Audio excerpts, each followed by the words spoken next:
এটা হচ্ছে খুবই দামি একটা ফল, সরু ফল। হ্যাঁ, এবং অনেকে বলে এটাকে ভেস্তি ফল। এটার স্বাদের কারণে, এটার ঘ্রাণের কারণে আসলে এটা বলা হয়। গাছটা অনেক ধরছে। এই গাছ হইতাছে হলো যে বিশাল এক হিস্ট্রির গাছ। অনেকগুলা গাছ আসলে এখানে পড়ে আছে, আর ফলও অনেক ধরেছে, কিন্তু এর মালিক হচ্ছে পলাতক।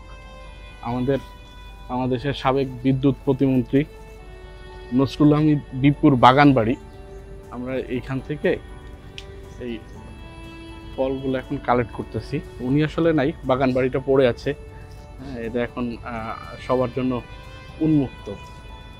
আমরা এখানে আসছি, আমরা কিছু সরু ফল কালেক্ট করবো এখান থেকে।